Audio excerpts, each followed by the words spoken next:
20,000 people die of cancer every day.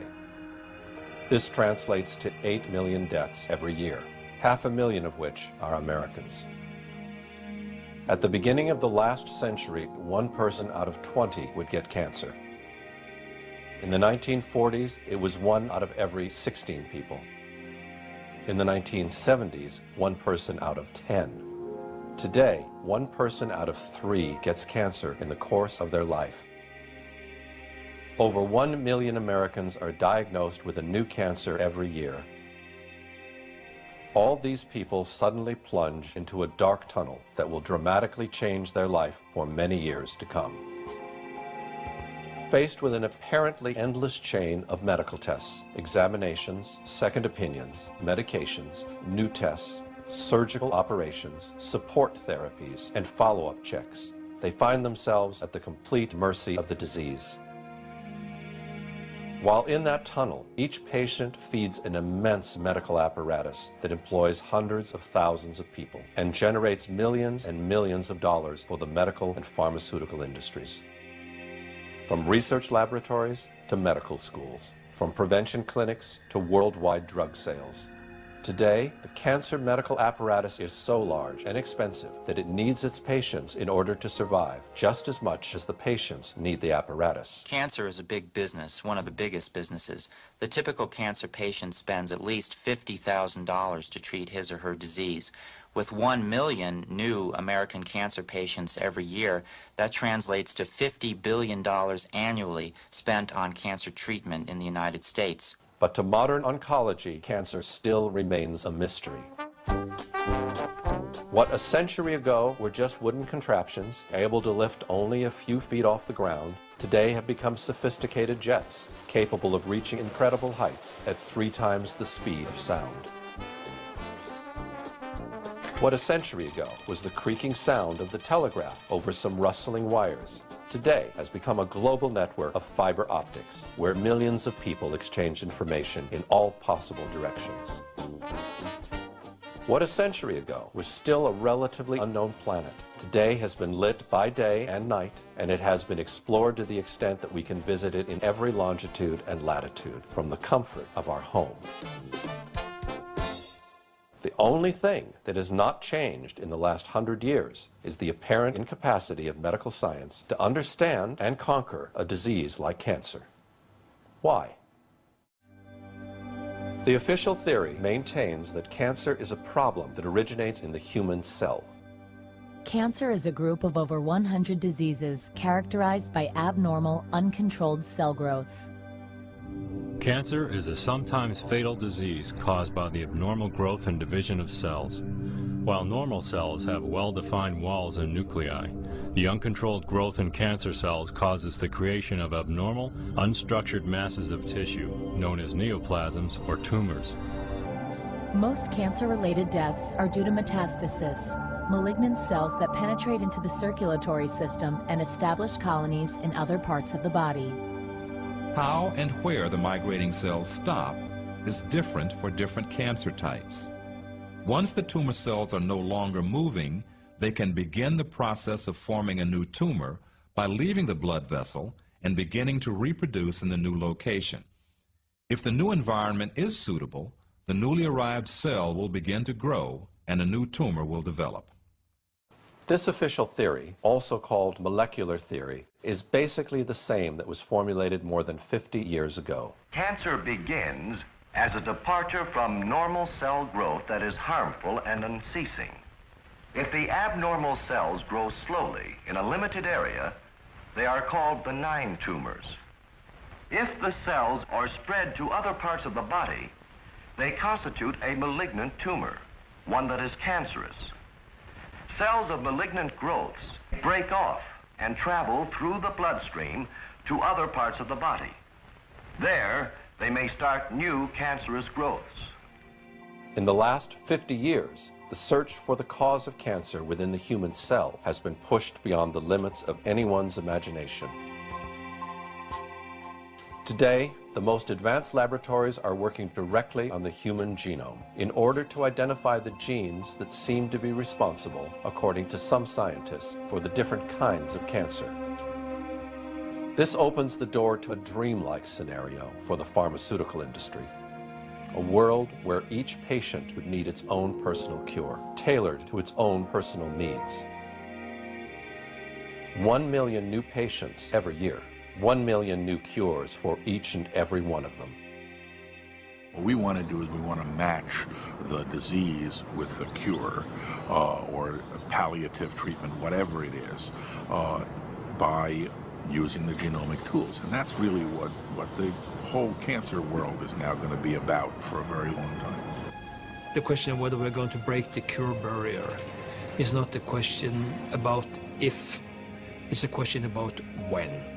In the meantime, however, no one has been able to prove that the official theory is the correct one, and that the origin of cancer is in fact of genetic nature. Major advances are being made in the detection, prevention, and treatment of cancer.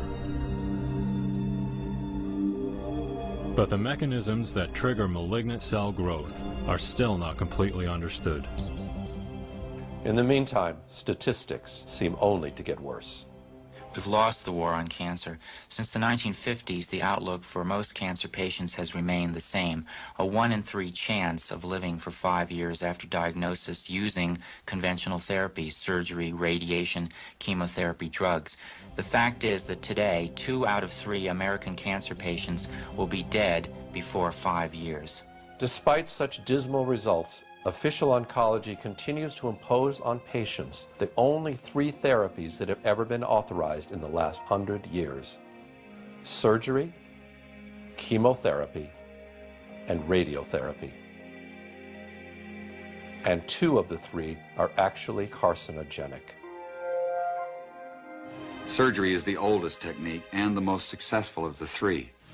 But surgery is useful only when the cancer is localized. A minority of cases. Patients also fear radiation's dangerous side effects.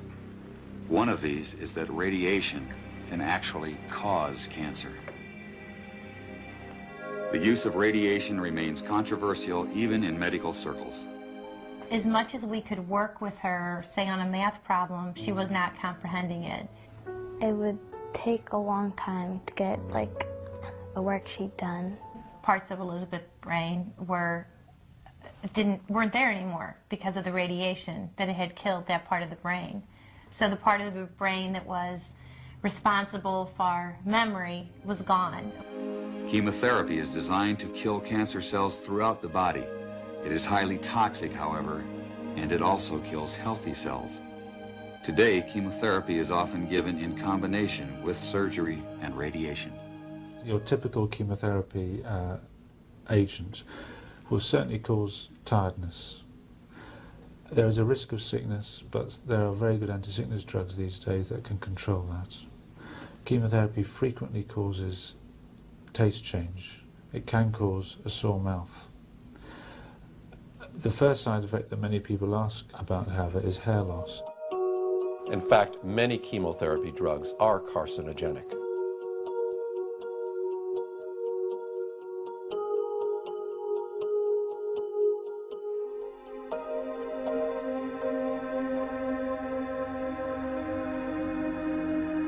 Their toxicity is so high that all personnel handling them must observe very strict safety rules.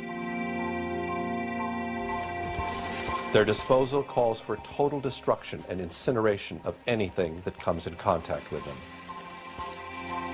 Some of these drugs remain partially toxic even after incineration beyond 1800 degrees Fahrenheit. But there is something new about chemotherapy that's been emerging of late. Many women who undergo chemotherapy for breast cancer describe unsettling changes to their memory and concentration. Researchers at the University of Michigan Comprehensive Cancer Center say this phenomenon is very real. Women have complained of cognitive changes that have occurred during the time that they've been treated for breast cancer for a long time now. And the term chemobrain has been coined, and this is used to describe loss of concentration, difficulty remembering things, having difficulty thinking clearly, and not being able to function effectively in normal activities that the person was able to do perfectly well before they had treatment. Simple little things.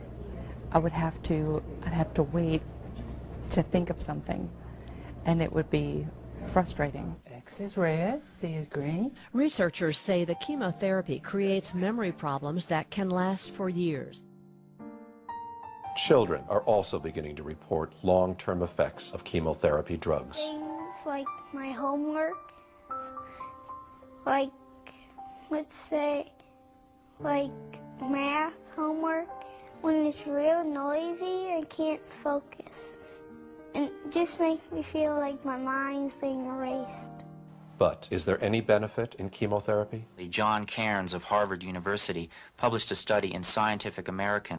He found that chemotherapy drugs benefit at most 5%, 1 out of 20 of the cancer patients they're given to.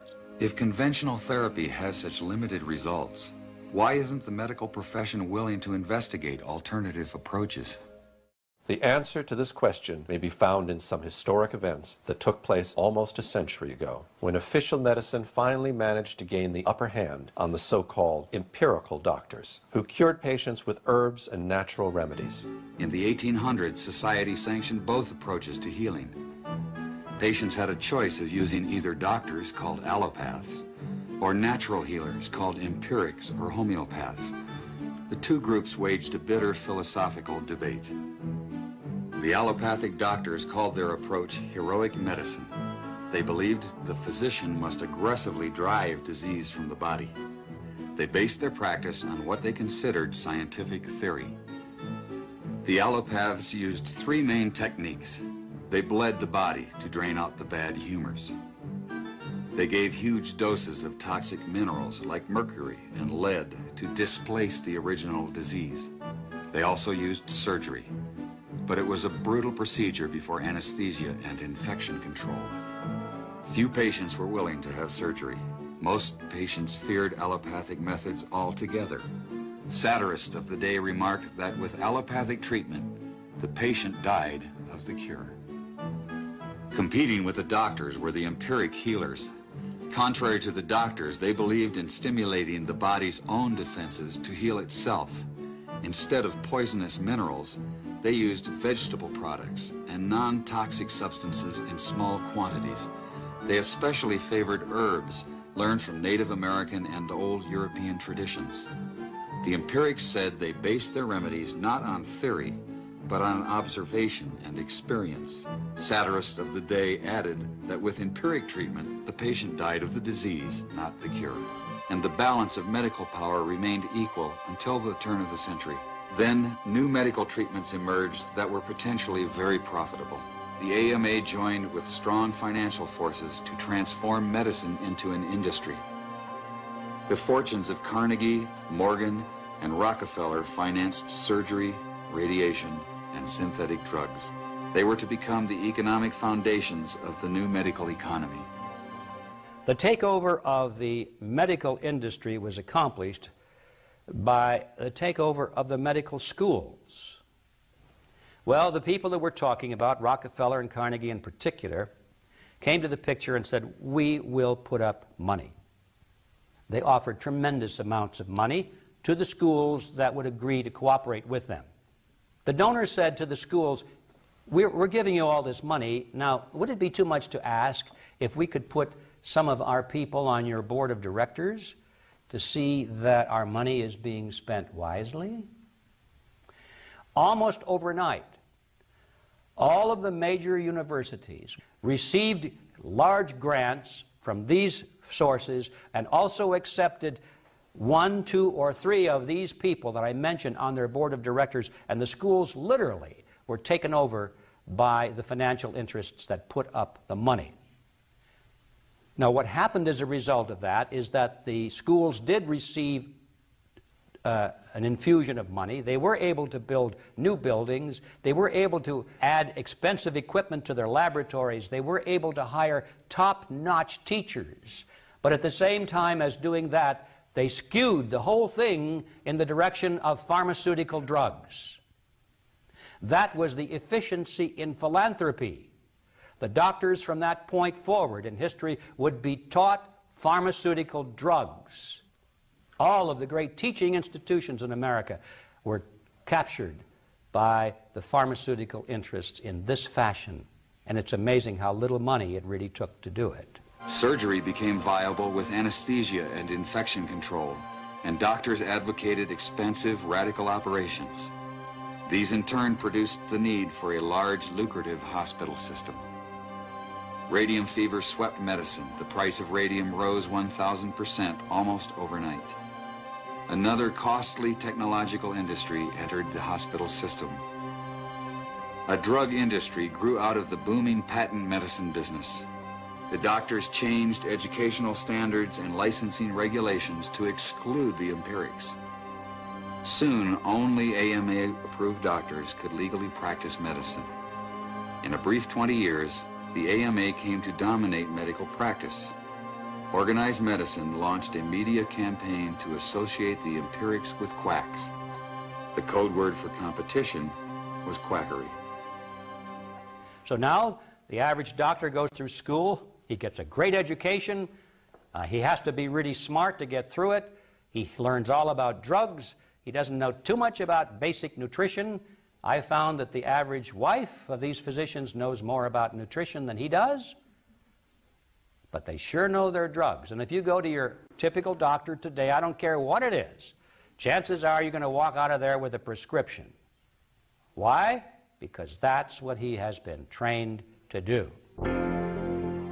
The companies that make up the pharmaceutical industry are among the largest corporations in the world. Together, these businesses have come to be known as Big Pharma. In 2004, their combined global sales were over $500 billion, with Pfizer and Johnson & Johnson leading the pack. In the U.S., the core of Big Pharma's immense profits is from sales of prescription medication. And since these drugs can only be prescribed by medical professionals, most of the industry's promotional and marketing activities are directed at doctors, pharmacists, and other healthcare providers. This starts out at the first day of medical school, and in many medical schools, even the incoming students that are 2 years away from seeing a patient will start to get gifts from the pharmaceutical industry. And as these students get farther along in their medical education, the interactions and the gifts escalate to free lunches, to dinners. Champagne, brunches, happy hours, New York jet tickets. No matter where you spend the money, you make money. And my boss always told me, don't worry about it. There'll always be more funding. Spend what you can. In fact, if I give you $100,000 to spend, Gene, I want you to spend $200,000. Before 1980, most clinical research was funded by the National Institutes of Health. During the 90s, most of that research got pulled out of universities and was brought to for-profit research organizations. The problem is that gave virtual complete control over the research to the drug companies. They could design the studies. They have control of data so that many of the authors of the most important articles published in our best journals aren't even allowed to see their own data. They don't get free access to their own data. And they have control over publication. To sum it all up, the pharmaceutical industry first gained control of the teaching system. Then it gave the AMA the power to exclude all other doctors from practicing. Then it took over the entire drug testing process, while heavily influencing the medical publications that reviewed those drugs. And finally, Big Pharma extended its control over the federal entity that is supposed to verify those drugs' safety and efficacy. At the opposite end are the sick citizens, and in the middle are the doctors who must cure them based on information they can only get from the pharmaceutical industry, which can no longer be verified. Chemotherapy drugs are in fact among the most expensive of all. A 1-month supply of erlotinib, a chemotherapy drug produced by Roche, cost $2,300. The same supply of sorafenib, Bayer's chemotherapy drug, costs $5,500. The monthly supply of sunitinib, a chemotherapy drug produced by Pfizer, cost almost $7,000. The drug industry is the most successful global industry in the world. What they don't want you to do is get better, because if you get better, their market's gone.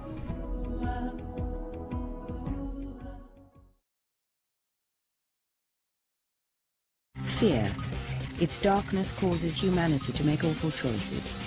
With dreadful power, fear can rule our lives and paralyze lofty hopes and dreams in an instant. A global affliction, and deployed all too often by those intent on inflicting control over the masses. Fear preys on the most vulnerable among us. Fear sells, and nowhere is fear peddled more shamelessly than in the fields of medicine and human nutrition. Fear anesthetizes us. It coerces us, making us believe that we can do little on our own to prevent or treat disease, and forces whole nations to kneel at the altars of the drug industry. And of course, the fearmongers are also preying on fear of disease. And the solution that the fearmongers give us are drugs.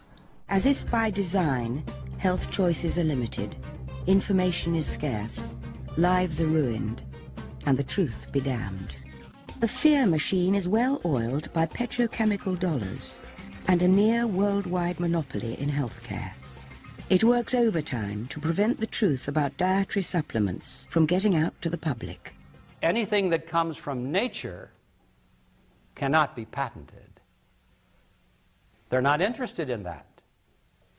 So, we translate that into the real world of FDA approval. Surely these drug companies aren't going to spend $20 million or more testing any substance from nature because it can't be patented. That, and of course the FDA says it's illegal to use unless it's been tested for efficacy and safety. Now you see the catch-22 you're in there. Nothing from nature, regardless of how effective it might be, will ever be proven safe or effective according to the FDA. It'll never be. Because nobody's going to spend the money to go through the test. So therefore, everything from nature will always be condemned by the FDA as unproven, an unproven cancer cure. The list of historic cases in which a potential cure for cancer has fallen into oblivion could literally continue for hours. From the vitamin C cure by Nobel Prize winner Linus Pauling to the infamous Krabiazin by Dr. Ivy, from the molecular cures through the microscope of Dr. Rife to Dr. Collins' toxins, the dynamics have always been the same. The doctors have been ostracized, derided, or persecuted, without their therapies ever being considered for serious scientific evaluation. In a small town in northern Ontario, the year 1922, Green Case first learned of a cancer remedy which she termed ESSIAC. Unbeknownst to history, this fragile Canadian nurse has heroically managed to cure thousands of people from cancer with a simple concoction of herbs. While nursing an old patient, Renee noticed that she had a scar on her breast. The patient said it was left over from a cancer she had cured over 30 years before, using a mixture of herbs suggested by the medicine man from the local Ojibwe tribe. Renee tried the same formula on her aunt, who had recently been diagnosed with cancer. I went down and I asked Dr. R.O. Fisher, who later was Dean of the University of Toronto, if he would watch over her, if I would try some of these herbs. And he said he would. And it took quite a while, but she got better. And she lived for 21 years. After that successful experience, Renee quit the hospital and began curing people with a mixture of herbs that would become known as ESSIAC, which is her last name, spelled backwards. Soon, the voice spread, and the number of patients healed from cancer started to multiply. In about 1943, I was diagnosed in Toronto General Hospital as having a growth in the bowel, which was inoperable. And that was in January, and my husband was told that when the snow was gone, I would probably be gone with it. So through friends, I was directed to Miss Case, and I came to her, and had treatments from her for practically 3 years, and felt I was cured, and I've had no return of it since. Dr. R.O. Bastida of Bracebridge sent me a patient, cancer of the bowel, Bert Rosen, and I cured him. So Dr. Bastida went before the town council and mayor and persuaded them to give me a building that they had taken for taxes as a clinic, that I had made a great discovery and that I should be supported in my own hometown. So they set up the clinic where I treated for 8.5 years. In a few months, the clinic was fervent with activity, with patients flocking in from all different places. Her clinic would be full every time we were there. And there were people came in ambulances who were not able to come in for a treatment. She would have to go out and administer the medicine out in the ambulance. Then as the time went on, we watched these people be able to walk in. And finally, they were driving their own car to get SCI. I treated from 300 to 600 patients a week. And the only way they would allow me to do this was free of charge, and I had to have a doctor's diagnosis for every case I treated. So we brought the diagnosis to Nurse Case, and I took treatment from her every week for about a year. And I have no cancer today. It was one Dr. Leonardo from Buffalo who had immediately recognized the potential of Renee's cancer cure to warn her of what was waiting ahead. Dr. Leonardo, he was a cancer surgeon, and he said, "You think you have a cure for cancer?" I said, "I'm way beyond thinking I know." Then I had 5 other doctors in examining patients, and he asked if he could go in with them and examine patients, and I told him he could. So then he told me, he said, "You have it, but the medical profession will never let you do this to us." After a while, a mysterious group of entrepreneurs showed up, offering Renee $1 million for the secret formula. But she flatly refused, as they would not guarantee that her cure would be made available for free to anyone who ever needed it. Green case was called before the legislature in 1938 to determine Esiac's legal status.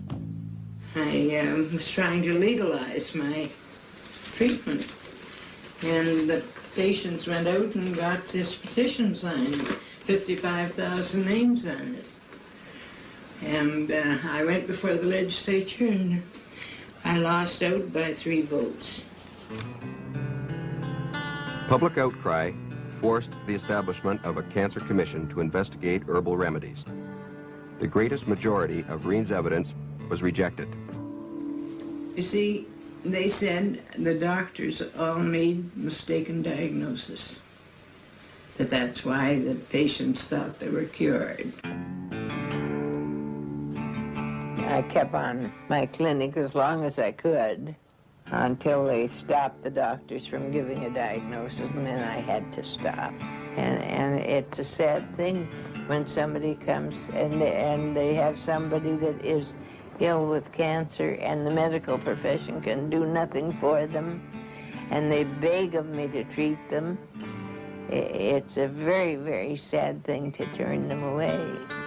And I had a nervous breakdown over that, so I really had to stop. I don't see how they can refrain from recognizing it, because if you have the proof, you have the diagnosis, from the doctor, you have the pathological findings, and you find you have the living patient to show that they are still alive after the medical profession has given them up. And yet they refuse to admit that it is a cure. After she recovered from the breakdown, Renee started again from scratch, brewing the herbal mixture and curing patients in her own basement. I have to grind them. I used to get them already ground. Soon the authorities began harassing her again, having her arrested more than once for the most preposterous reasons. But the fame of Asiac had already crossed the border, as one day Renee received an invitation to scientifically test her herbal remedy from a clinic in Massachusetts. About 20 years ago, 1958, here in this lavatory. Its director was Dr. Charles Brush, who was also President Kennedy's personal physician and a close friend. Undertook to study the effects of a drug or an herb called Asiac. And we found that it was non-toxic and did have effects and help in the treatment of cancer. And as a result of this... At that point, Dr. Brush recommended Asiac to be tested for toxicity in order to be approved by the FDA as a possible cancer cure. But once the herbs arrived at Sloan Kettering, one of the most important cancer research centers in the country, the process somehow got bogged down by inexplicable delays and eventually never came to a conclusion.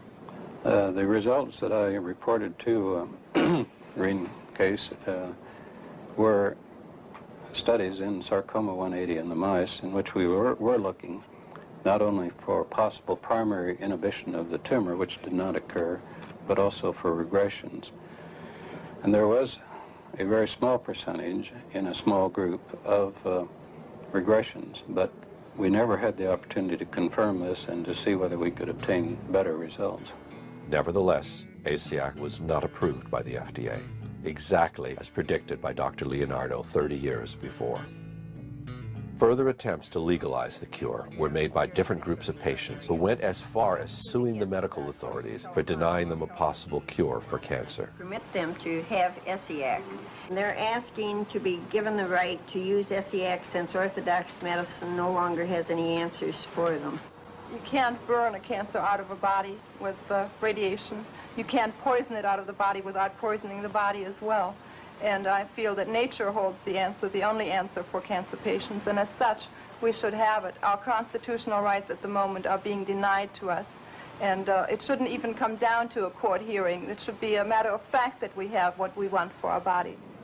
I have cancer from head to toe in the bone. You're going to try and tell me that if I think there's something that's going to give me a little bit of life, that I'm not going to try it?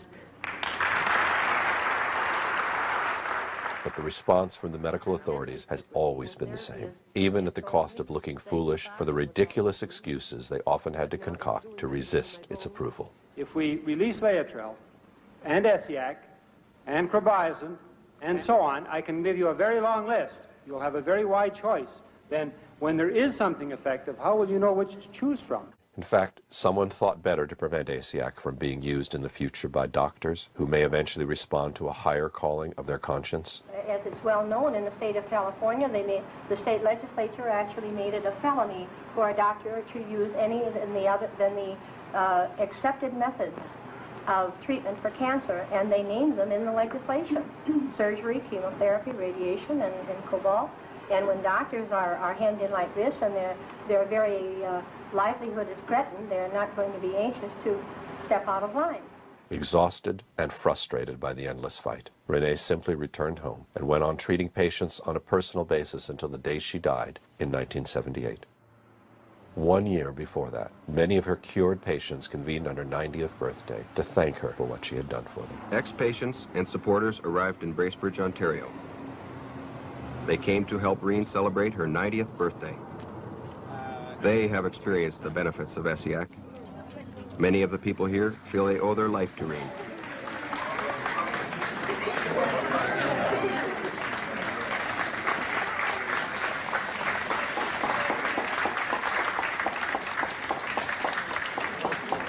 Remember, they brought the two ladies up to you that day in the house. She doesn't know me. Loretta. Loretta. I have given my life for it. I couldn't give any more than that. God's been good to let me live this long, to see it used.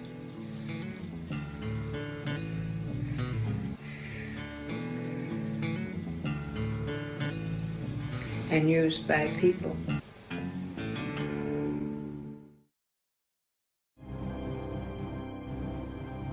Very similar to Renee's story is the one of Harry Hoxsey, a Texas businessman whose father had passed on to him an herbal formula that would reveal highly effective against cancer. Unlike Renee, however, Hoxsey was very wealthy and was a natural-born fighter who feared no one. This set the premise for one of the most prolonged and virulent fights between an American citizen and the medical authorities in the history of the United States. The trouble began with what seemed like good news. And we now have in our files and our records many, many thousands of case histories and records, pathological proof, X-ray photographic studies that we do positively cure cancer, both internal and external.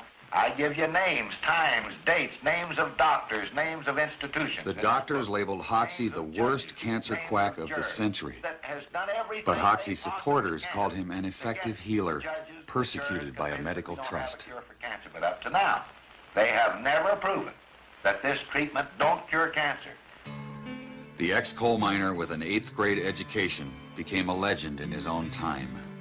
According to the Hoxsey legend, the remedies were discovered by his great-grandfather experimenting on a sick horse. As the story goes, John Hoxsey was a veterinarian whose prize stallion got cancer. He put it out to pasture to die. But 3 weeks later, the tumor had stabilized. He observed the horse eating unusual plants, not part of its normal diet. Within a year, the horse was well. So John Hoxsey began to experiment on animals with the herbs, and he added other popular home remedies. He claimed success and passed the formulas down through the family, who eventually used them on people. Hoxsey said his father was the first to try the medicines on people. He gave young Harry the formulas with a deathbed wish to make the treatment available to people whether or not they could pay. Prophetically, he warned the boy against the high priests of medicine who would fight him jealously. It didn't take long. Hoxsey started his first clinic in Illinois in 1924, and he immediately incurred the wrath of organized medicine. He was arrested more times than any other man in medical history. Yet by the 1950s, the Hoxsey Clinic of Dallas, Texas was the largest privately owned cancer center in the world. Hoxsey clinics reached through 17 states. Endorsing the treatment were senators, judges, and even some doctors. 2 federal courts upheld its therapeutic value. If the treatment was worthless, how did it gain so much support? To claim a cure for cancer is to invite evaluation. While the medical profession turned its back on Hoxsey, numerous individuals did make personal investigations. These experiences repeatedly turned skeptics into believers. Among them was Esquire magazine writer James Wakefield Burke, who in 1939 began covering the Hoxsey story. My boss, Arnold Gingrich, one day said, "Why don't you go down to Texas and let's expose this fellow. He's getting too big." And the American Medical Association liked to put him out of business, and said, "You go down and get acquainted with him," and says, "We'll do a couple of pieces on him and put an end to this." So it was an assignment. I came to Texas. I expected to stay about a day, get my information, and leave. I became fascinated. I stayed for 6 weeks. Every day, Harry would pick me up, bring me to the clinic. We'd come in the morning, and he would put his arm around these old men and women, say, "Dad, them doctors been cutting you up." Says, "I ain't gonna let them sons of bitches kill you. You're gonna live." And he'd treat them, and I'd watch him treat them. They'd get better and begin to get well. So I wrote an outline for a piece which I called "The Quack Who Cured Cancer." And I sent it back to the editors, but it never came out. Assistant District Attorney Al Templeton was more than a skeptic. He arrested Hoxsey more than 100 times in 2 years. Then his own brother, Mike, got terminal cancer and secretly went to Hoxsey. When Mike Templeton got well, Al Templeton gave Hoxsey the credit. Hoxsey's prosecutor became his lawyer. More and more people kept supporting Hoxsey's claims of a cure. His boldest promoter was Christian evangelist Gerald Winrod. His radio broadcast reached millions of listeners with sensational reports of Hoxsey's mounting successes. I wish to begin this broadcast by reading for you what I regard as a very important statement, and I quote, Judge W.L. Thornton, this is the second jury of 12 men that has found in my court that the Hoxsey treatment cures cancer. 10 doctors found that the number of cures reaches into the thousands. Former United States Senator Thomas studied a large number of cures.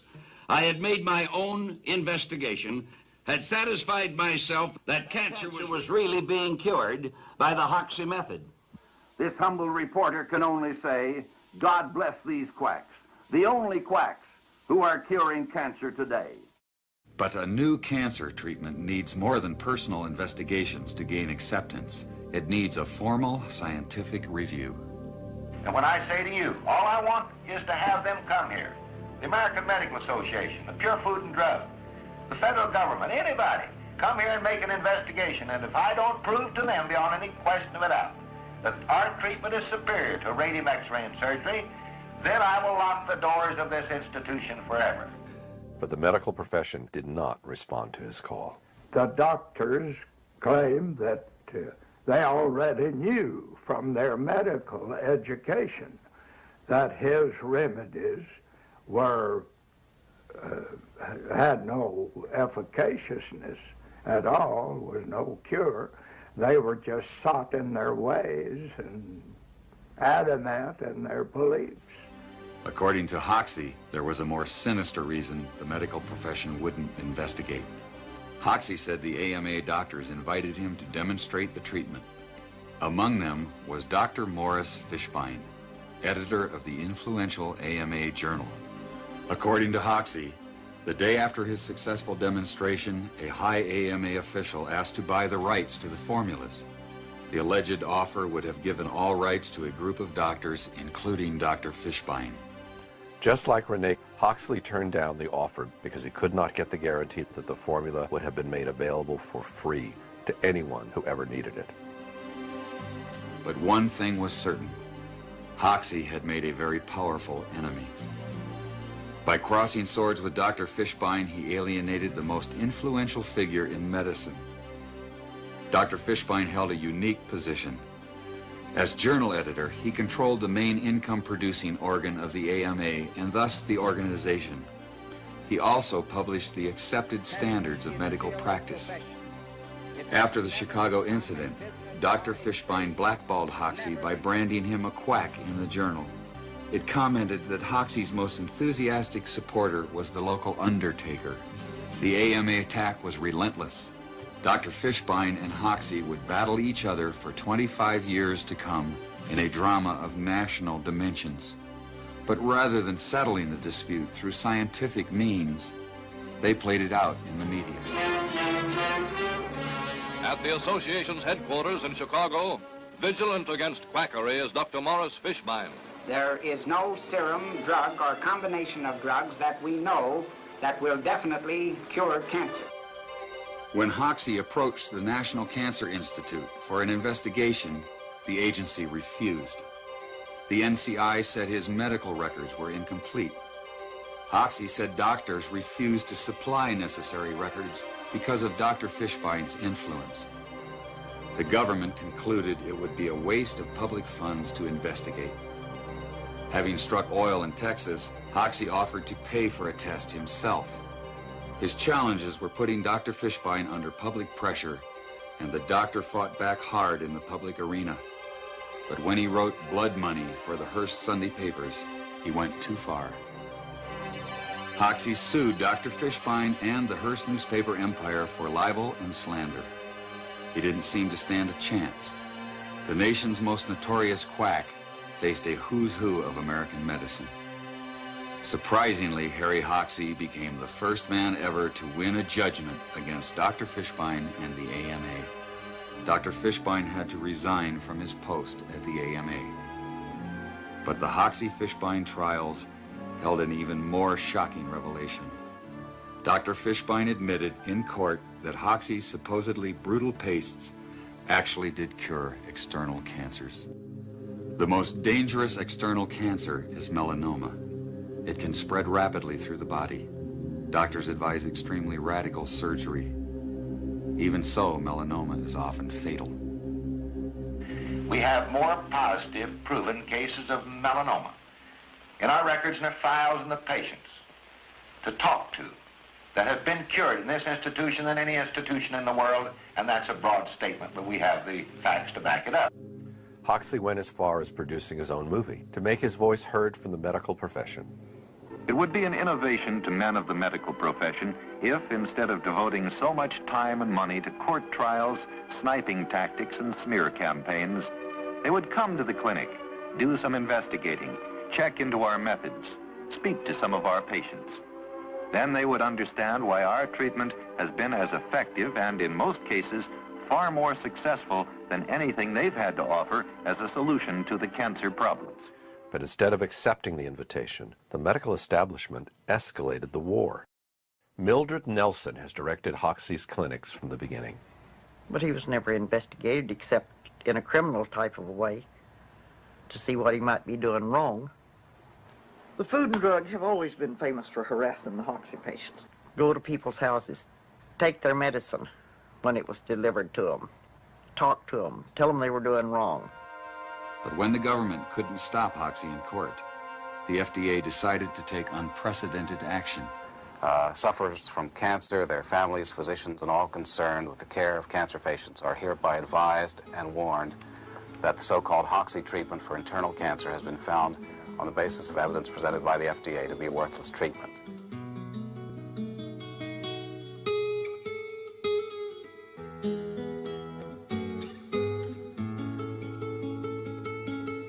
And it was so successful that the FDA then went ahead and issued it in a poster form, which was put up in post offices around the country. I'm swimming in blood now. They've done everything they possibly can to try to humiliate me. They've had me in court many, many times. But do I care about that? I'm not thinking about what they're doing to me. I'm thinking about the 12,000 patients who's under treatment observation here at this clinic. I'm only thinking of one thing: suffering humanity. But the government did more than just warn the public. Although federal prosecutors couldn't prove the treatment was worthless, they did outlaw it on technicalities like false labeling in interstate commerce. At one time, we had 17 clinics open across the country. Food and Drug walked in the same day to every one of them and padlocked them. And no way did Harry have the money to fight that in court, state by state. After losing all his clinics, Harry Hoxsey eventually gave up his 25-year-long fight against the medical establishment.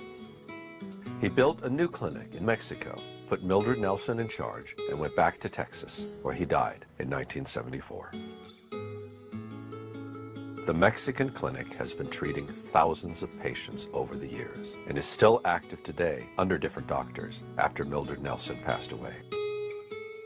But the Hoxsey treatment has never been made available to American patients, and it cannot even be shipped legally into the country. Those who wish to use the Hoxsey treatment must travel each time to Mexico and are allowed to bring back only the amount needed for their personal use. In the 1970s, Dr. Ernst T. Krebs perfected the so-called trophoblastic theory of cancer that had been originally proposed by Dr. John Beard 1 century ago. The same theory had been developed and publicized by the father, Dr. Ernst Krebs. According to Krebs, vitamin B17, which is found in the seeds of apricots and other similar fruits, is an effective cure against many kinds of cancers, and especially breast, lung, colon, and prostate cancers. Vitamin B17, also known as Laetrile, has been one of the most popular remedies against cancer since the 1950s, and in the last decade has collected the support of many scientists and oncologists from all over the world. In Italy, Dr. Guidetti from the Turin University undertook a scientific study on Laetrile that showed very promising results. Dr. Dean Burke, head of the cytochemistry section of the National Cancer Institute, has reported that in a series of tests on animal tissue, the B17 had no effect on normal cells, but released so much cyanide and benzaldehyde when it came in contact with cancer cells that not one of them could survive.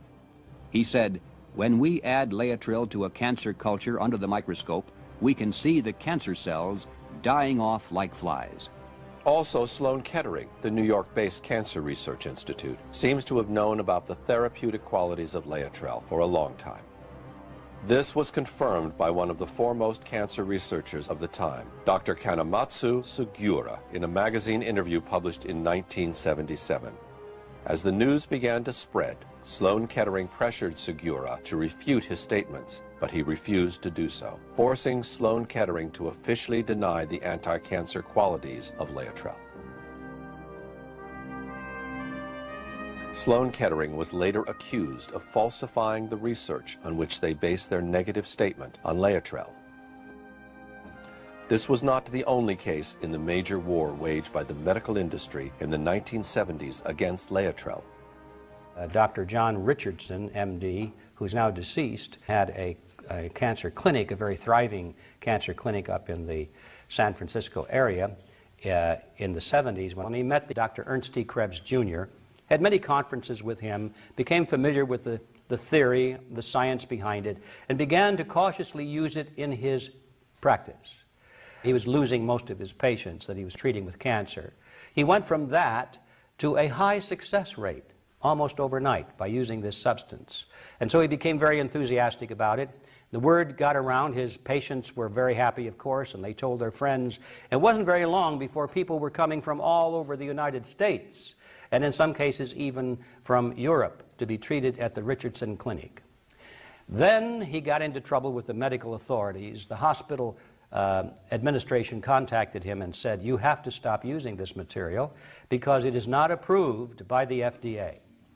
And he said, "Yeah, I know it's not approved, but it works." They said, "We don't care whether it works or not. It is not an approved substance and you're in violation of the law." Medical authorities have never recognized the therapeutic use of Laetrile, while the FDA has listed it among the toxic substances, making it in fact illegal to be sold in the United States. Dr. Gerd Hammer is the founder of the so-called New German Medicine. Dr. Hammer believes that each cancer is the consequence of a deep psychological trauma that was not completely resolved by the individual, manifesting in a specific kind of tumor for each kind of trauma. Despite the large popular movement in his favor, despite the support of many other doctors from all over the world, and despite the scientific evidence presented by Dr. Hammer, the medical institutions have never undertaken a serious evaluation of his work and have proceeded to revoke his license instead. Since then, European authorities have been continuously harassing Dr. Hammer until one day he was arrested in Spain simply for having advised other citizens on the curative method they should follow. Dr. Hammer ended up spending 19 months in a French prison.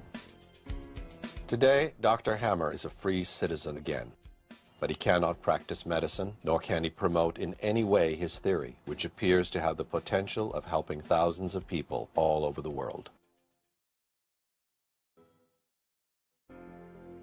In 1992, Dr. William Lane published a book called Sharks Don't Get Cancer, in which he maintained that shark cartilage has the capacity of inhibiting the growth of tumors. In order to grow beyond a certain size, every tumor needs to build its own capillary system. The creation of new blood vessels is called angiogenesis. Shark cartilage has a specific anti-angiogenic characteristic in that it envelops the growing tumor and literally suffocates it by not allowing the new capillary system to grow. The anti-angiogenic characteristic of shark cartilage is well known to official medicine, and it's confirmed by a number of different scientific studies. But shark cartilage, for some reason, is not suggested as a cure for cancer, while the pharmaceutical companies are competing in secret to produce a similar compound in the lab, or to extract from the cartilage a specific compound that can be patented and exploited commercially. What they are interested in finding something, perhaps within something in nature, if they can find some subcomponent that they can extract and then make it a man-made chemical that works the same way, then they can patent that, then they're interested, but not if it comes from nature.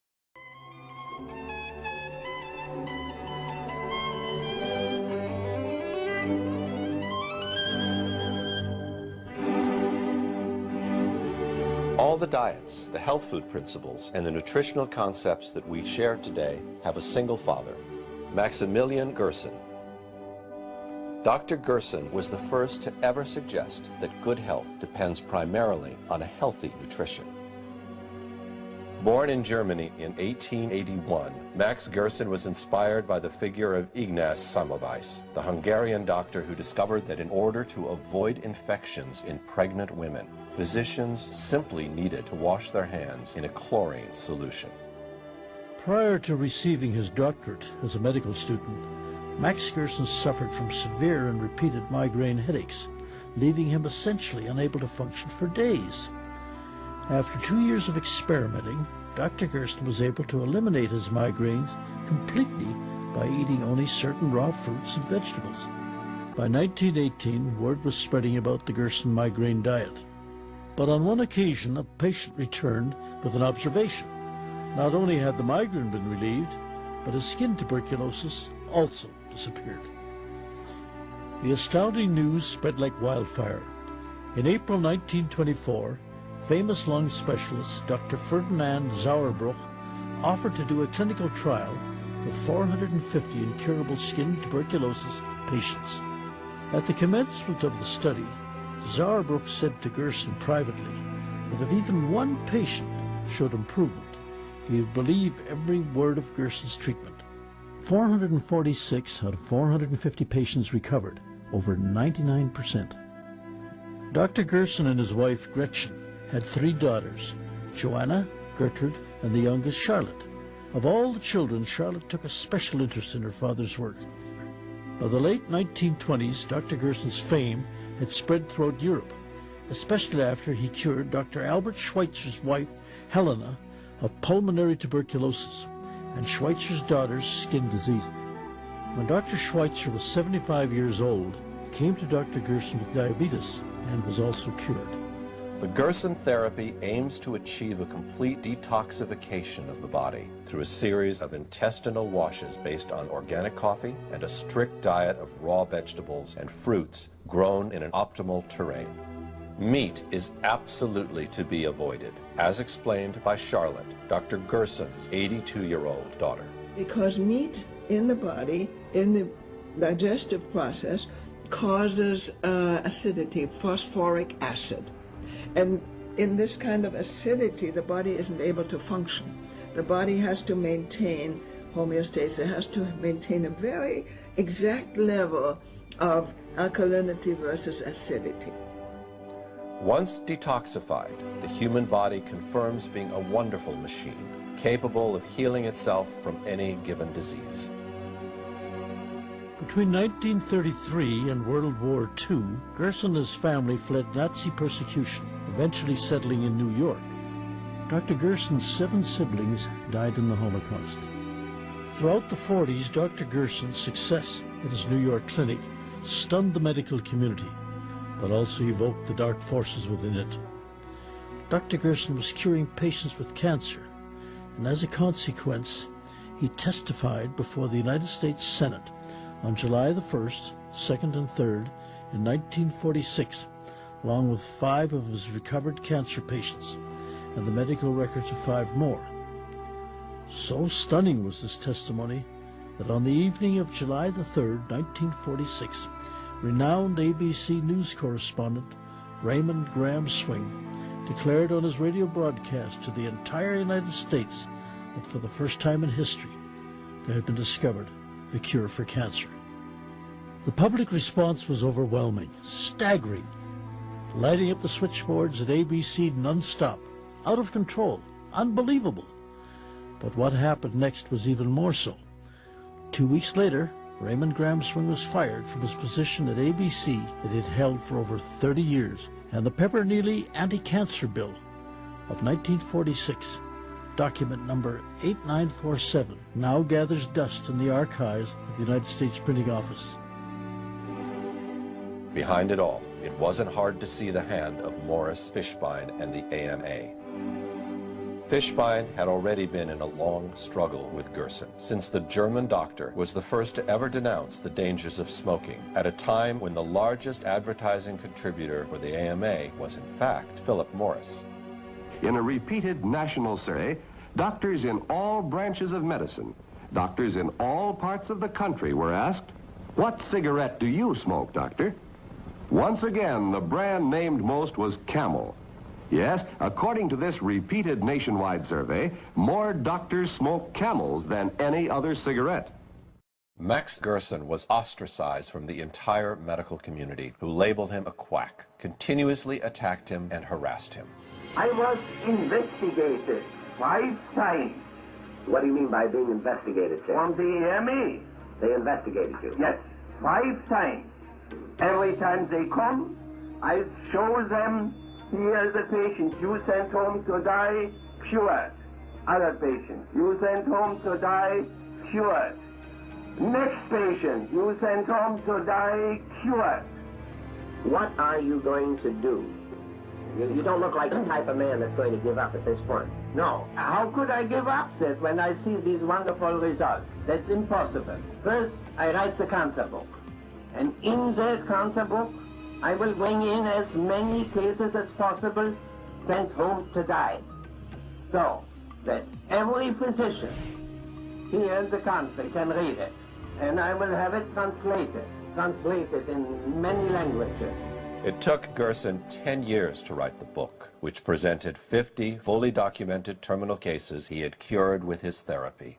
Yet Gerson found no major publisher willing to release the book in the United States. At that point, he was totally and forever banned from publication in the United States. Why was the American Medical Association so opposed to the Gerson therapy?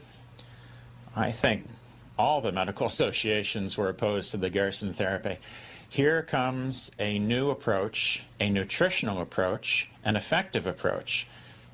The medical pharmaceutical industry, if it even wants a cure for cancer, since there's so much profit in this disease, certainly does not want the cure to be a nutritional one.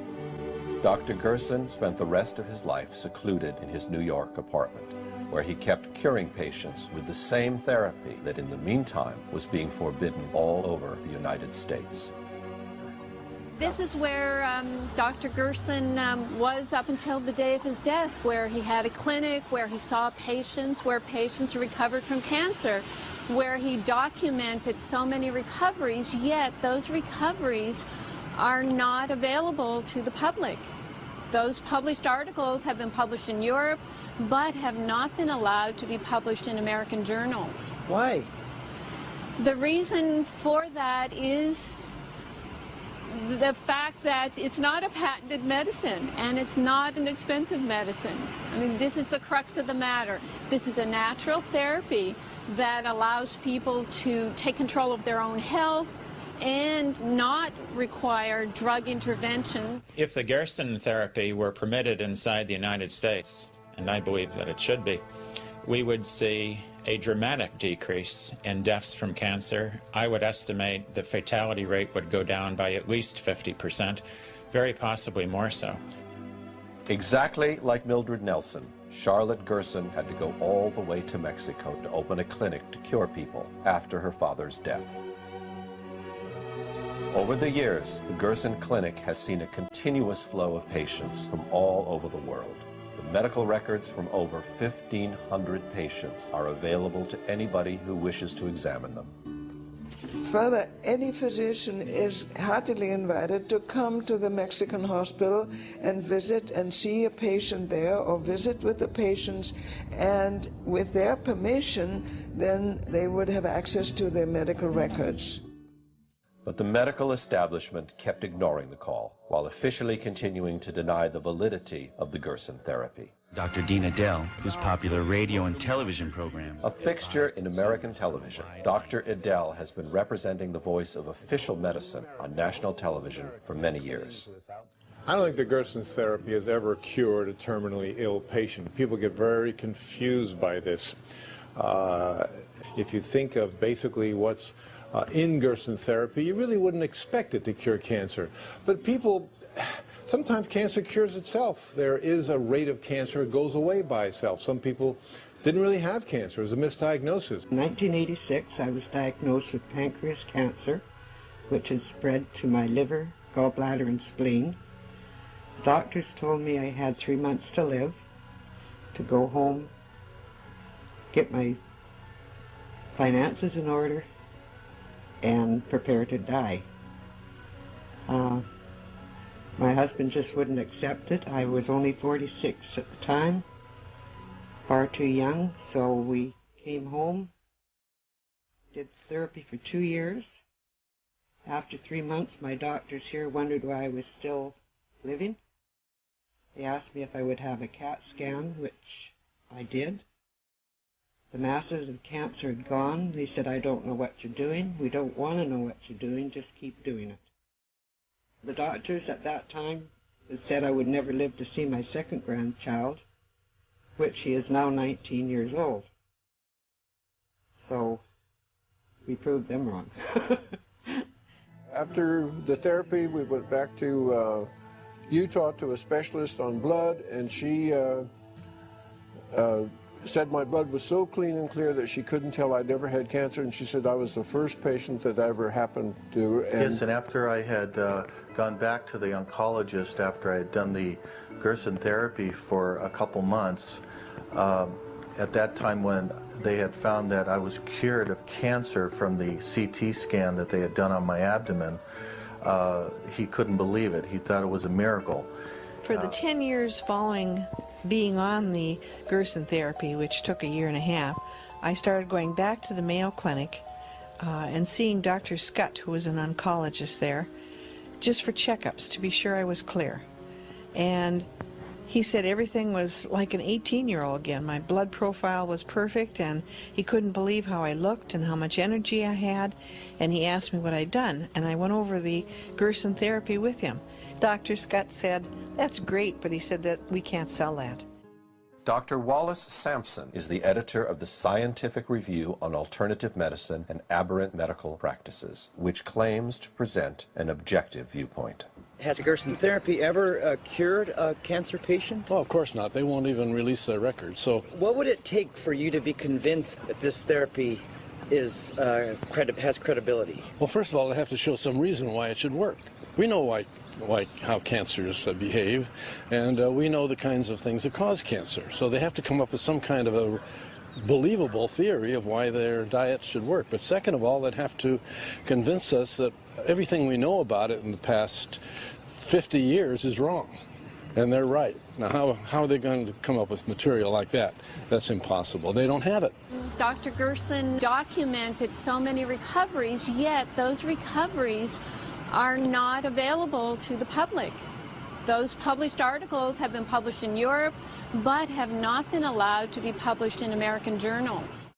Dr. Stephen Barrett can be considered today's equivalent of Morris Fishbein. Steady at the helm of his publication, Quackwatch, Dr. Barrett denounces every form of therapy that the official medicine considers to be a fraud or a fake. Take the Gerson therapy, for example. Gerson was a physician who claimed that he could cure cancer with diet and a number of other methods. There's absolutely no scientific evidence that he's cured anyone. I was investigated 5 times on the ME. Every time they come, I show them, here's a patient you sent home to die, cured.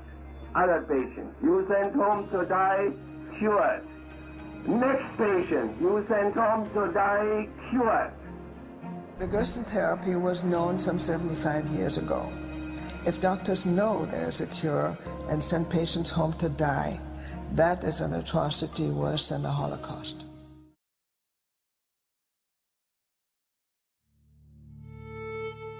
Another well-known remedy against cancer, particularly popular in Europe, is mistletoe, a semi-parasitic plant found on oaks and other similar trees. Mistletoe is used to produce different medicines, like Iscador, whose effectiveness against cancer has been known for many years. I think it deserves some merit because it's nothing new. It's not a fad. It's been around a long time. It's been used for over 70, 80 years. Austrian scientist and philosopher Rudolf Steiner, the founder of anthropological medicine, suggested the use of mistletoe against cancer almost 100 years ago. This plant has been considered sacred since the times of the Celts, who worshipped it and used it as a universal ailment.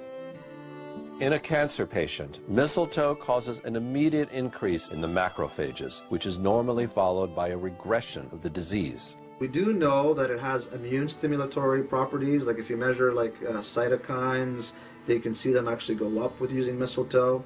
There's components in mistletoe that are actually cytotoxic, meaning it actually can kill cancer cells or it can put them to sleep.